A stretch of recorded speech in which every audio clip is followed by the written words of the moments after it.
साथियों, एक बार फिर से बहुत बहुत स्वागत है आप सभी मेरे प्यारे साथियों का बीए सेमेस्टर वाला में। जी हाँ दोस्तों, आज की क्लास बहुत ही शानदार होने वाली है। इस क्लास में हम लोग कवर करने वाले हैं BA third year 6 semester exam 2024-25 में सोशोलॉजी पेपर वन है और क्लास 4 है। इसके पहले 3 क्लास ऑलरेडी हो चुके हैं आपके। मॉडल पेपर हैं और सॉल्व क्वेश्चन पेपर भी हैं। डिस्क्रिप्शन बॉक्स में प्ले लिस्ट का लिंक है। इस क्लास को अटेंड करने के बाद आप उस सभी क्लासों को और पेपर को देख लीजिएगा।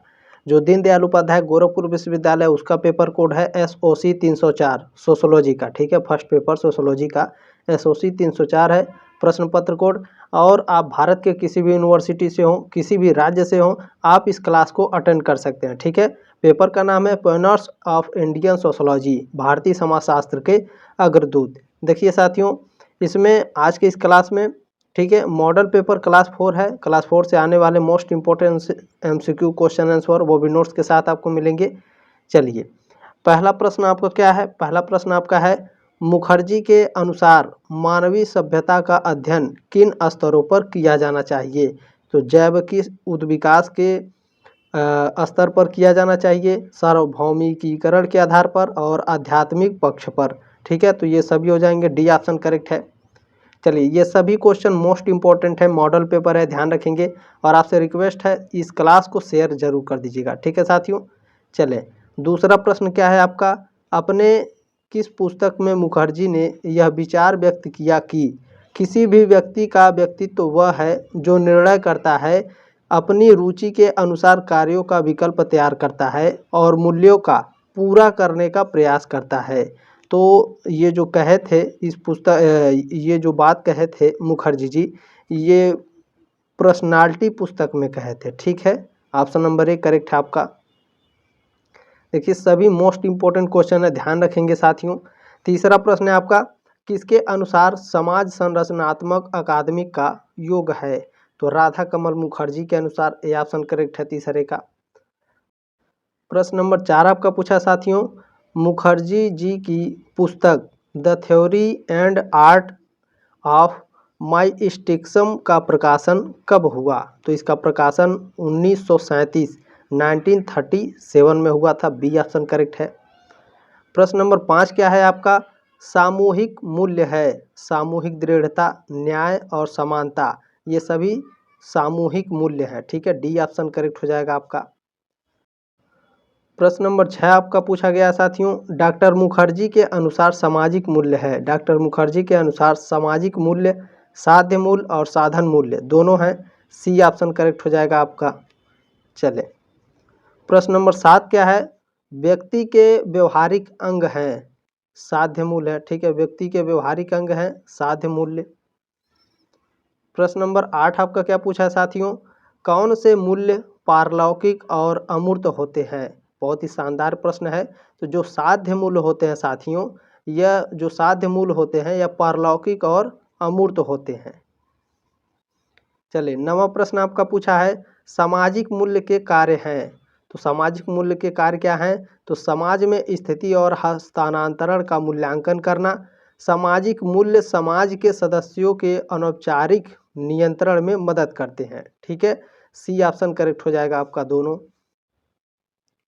प्रश्न नंबर 10 क्या पूछा है, निम्नलिखित में से कौन सा सामाजिक मूल्य है? तो दोस्तों, जो परोपकारिता है यह आपका सामाजिक मूल्य है। सी ऑप्शन करेक्ट है। प्रश्न नंबर 11 क्या है आपका, सामाजिक मूल्य की विशेषताएं हैं। तो सामाजिक मूल्य गतिशील होते हैं, सामाजिक मूल्य भिन्नताएं लिए होते हैं, सामाजिक मूल्य सामाजिक कल्याण व आवश्यकताओं के लिए महत्वपूर्ण होते हैं। डी ऑप्शन करेक्ट हो जाएगा सभी। प्रश्न नंबर 12 क्या पूछा है, कौन भारतीय समाजशास्त्री तुलनात्मक पद्धति को समाजशास्त्र का सार मानता है? तो आंद्रे बेते मानते हैं साथियों। ये ऑप्शन करेक्ट है आपका। प्रश्न नंबर 13 क्या पूछा है आपका, आंद्रे बेते की कौन सी रचना राजनीतिक और संस्कृति से संबंधित है? तो आइडियोलॉजी और सोशल साइंसेज जो इनकी पुस्तक है, ठीक है, यह राजनीति और संस्कृति से संबंधित है। ठीक है, ये ऑप्शन करेक्ट है। प्रश्न नंबर 14 क्या आपका पूछा है, आंद्रे बेते की पुस्तक sociology essays on approach and method का प्रकाशन कब हुआ? तो 2002 में हुआ था। ए ऑप्शन करेक्ट है आपका। प्रश्न नंबर 15 क्या पूछा है, six comparative essays Andre Beteille की पुस्तक का प्रकाशन कब हुआ? आंद्रे बेते की ये पुस्तक है सिक्स कंपैरेटिव एसेज, इसका प्रकाशन पूछ रहा है तो 1947 1947 में हुआ था। प्रश्न नंबर 16 क्या पूछा है? यह किसका कहना है कि, यह किसने कहा था कि अमेरिकन समाजशास्त्र अनुभाविकता और जर्मन समाजशास्त्र दार्शनिक आधारों को प्रधान मानता है? तो कार्ल माइनहीम ने कहा था। ठीक है, बहुत ही शानदार प्रश्न है, ये ऑप्शन करेक्ट है आपका 16 का। चलिए 17 नंबर प्रश्न क्या है आपका? यह विचार किसका है कि मात्र एक तुलनात्मक विज्ञान सभी प्रकार के समाजों का अध्ययन कर सकता है और वह समाजशास्त्र है? यह जो विचार है साथियों रैडक्लिफ ब्राउन का है। बी ऑप्शन करेक्ट है आपका। प्रश्न नंबर 18 क्या पूछा है? यह किसका मानना है कि सामाजिक मानवशास्त्र समाजशास्त्र का ही एक हिस्सा है? तो रैडक्लिफ ब्राउन जी का मानना है कि सामाजिक मानवशास्त्र समाजशास्त्र का ही एक हिस्सा है। 19 नंबर प्रश्न आपका क्या पूछा है? राष्ट्रवाद के प्रमुख तत्व हैं।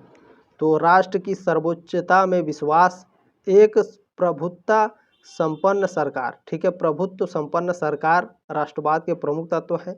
भावनात्मक एकता होनी चाहिए, ये भी राष्ट्रवाद के प्रमुख तत्व है। डी ऑप्शन करेक्ट हो जाएगा। प्रश्न नंबर 20 क्या है? भारत में सन 1600 से 1757 तक ईस्ट इंडिया कंपनी का काम केवल भारत के कुछ राजाओं के संरक्षण का काम था, तो व्यापार करना था। ये ऑप्शन करेक्ट है आपका। प्रश्न नंबर 21 क्या है? भारत के संपूर्ण सांस्कृतिक इतिहास में ब्रिटिश शासन से पहले तक कौन सी शिक्षा व्यवस्था थी? यानी जो भारत है साथियों, इसमें सांस्कृतिक इतिहास में ब्रिटिश शासन से पहले गुरुकुल और आश्रम पद्धति थी। ठीक है, सी ऑप्शन करेक्ट हो जाएगा। यानी जब ईस्ट इंडिया कंपनी भारत में नहीं आई थी तो उससे पहले हमारे देश में गुरुकुल और आश्रम पद्धति चलती थी। ठीक है, यही प्रश्न में पूछा है। सी ऑप्शन करेक्ट हो जाएगा आपका। 22 नंबर प्रश्न क्या है?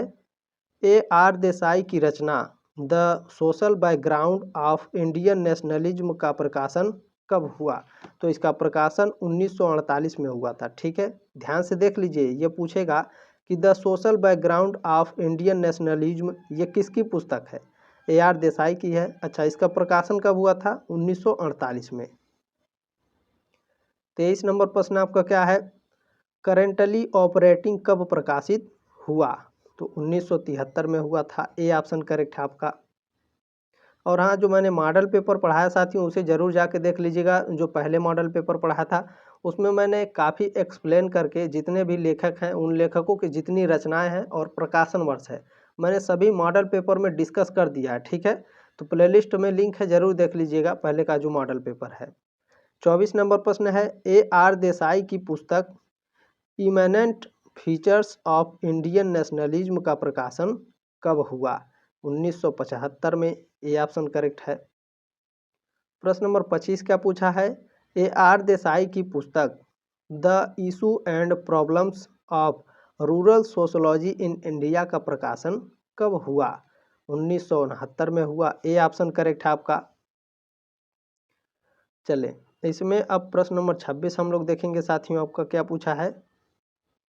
26 नंबर प्रश्न है श्यामचरण दुबे द्वारा रचित पुस्तक the study of complex culture कब प्रकाशित हुई? तो इसका प्रकाशन 1965 में हुआ था। ये ऑप्शन करेक्ट है।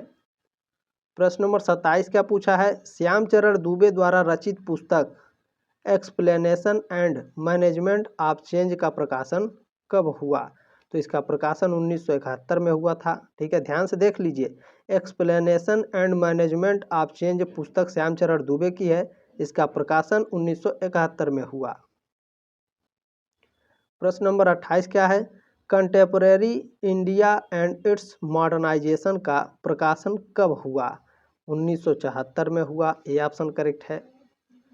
प्रश्न नंबर 29 क्या पूछा है आपका? श्यामचरण दुबे द्वारा रचना है, श्यामचरण दुबे की कौन सी रचना है? The Kumar Indian village. ठीक है, यह श्यामचरण दुबे की रचना है। इंडियाज चेंजिंग विलेज, ये भी इनकी रचना है। ट्राइबल हेरिटेज ऑफ इंडिया, ये भी इन्हीं की रचना है। ठीक है, डी ऑप्शन करेक्ट हो जाएगा आपका। एक प्रश्न और पूछता है, कमार जनजाति का अध्ययन किसने किया? तो श्यामचरण दुबे ने किया था, ध्यान रखेंगे। ये प्रश्न आपके सिद्धार्थ यूनिवर्सिटी में पूछा था, ठीक है, आपके विश्वविद्यालय में भी पूछेगा। चलिए 30 नंबर प्रश्न क्या है, श्यामचरण दुबे द्वारा रचित रचना इंडियन सोसाइटी का प्रकाशन कब हुआ? 1990 में हुआ था, ए ऑप्शन करेक्ट है। प्रश्न नंबर 31 है, अंडरस्टैंडिंग चेंज किसकी पुस्तक है? तो ये जो पुस्तक है श्यामचरण दुबे जी की है, ए ऑप्शन करेक्ट है आपका। प्रश्न नंबर 32 क्या पूछा है, श्यामचरण दुबे का जन्म कब हुआ था? श्यामचरण दुबे का जन्म 25 जुलाई, ठीक है, 25 जुलाई, डेट भी याद रखिएगा, 25 जुलाई 1922 को, ये ऑप्शन करेक्ट है। प्रश्न नंबर 33 है, श्यामचरण दुबे भारत के सुप्रसिद्ध थे, क्या थे भैया? तो मानव शास्त्री और समाजशास्त्री, सी ऑप्शन करेक्ट हो जाएगा। प्रश्न नंबर 34 क्या पूछा है, श्यामचरण दुबे ने किस उपागम की सहायता से गांवों का अध्ययन किया? तो संरचनात्मक प्रकार्यात्मक उपागम से, सी ऑप्शन करेक्ट हो जाएगा। प्रश्न नंबर 35 क्या आपका पूछा साथियों, श्यामचरण दुबे का जन्म कहाँ हुआ था? तो मध्य प्रदेश में हुआ था। अच्छा, मध्य प्रदेश के किस गांव में? ध्यान दीजिए, भारतीय समाजशास्त्री और साहित्यकार श्यामचरण दुबे का जन्म मध्य प्रदेश के नरसिंहपुर में हुआ था। उनका जन्म 25 जुलाई 1922 को हुआ था और उनका निधन 1996 में हुआ था। प्रश्न नंबर 36 है आपका, लौकिकीकरण के प्रमुख तत्व हैं? धार्मिकता में कमी, तर्क वितर्क में वृद्धि, विभेदीकरण, ये सभी लौकिकीकरण के प्रमुख तत्व हैं। 36 का डी ऑप्शन करेक्ट हो जाएगा आपका। प्रश्न नंबर 37 क्या है आपका, लौकिकीकरण के कारण हैं? आधुनिक शिक्षा, पश्चिमीकरण, नगरीकरण का विस्तार, ठीक है, डी ऑप्शन करेक्ट हो जाएगा आपका। प्रश्न नंबर 38 है, लौकिकीकरण एक ऐसा विश्वास है जिसमें राज्य नैतिकताएं, शिक्षा इत्यादि धर्म से संबंधित होनी चाहिए, यह परिभाषा संबंधित है? तो यह परिभाषा चैम्बर्स की है, ए ऑप्शन करेक्ट है आपका 38 का। प्रश्न नंबर 39 क्या है, पश्चिमीकरण एक ऐसी प्रक्रिया है जिसने भारतीय सामाजिक जीवन के सभी पक्षों में व्यापक परिवर्तन उत्पन्न किए हैं, यह संबंधित है, यानी यह जो परिभाषा है यह किसने कहा था? तो श्रीनिवास जी ने कहा था, ए ऑप्शन करेक्ट है आपका। एक बार और देख लीजिए, जो श्रीनिवास जी से इनसे ज़्यादा प्रश्न पूछे जा रहे हैं आपके कॉलेज में। तो पश्चिमीकरण एक ऐसी प्रक्रिया है जिसने भारतीय सामाजिक जीवन के सभी पक्षों में व्यापक परिवर्तन उत्पन्न किए हैं, श्रीनिवास जी ने कहा था।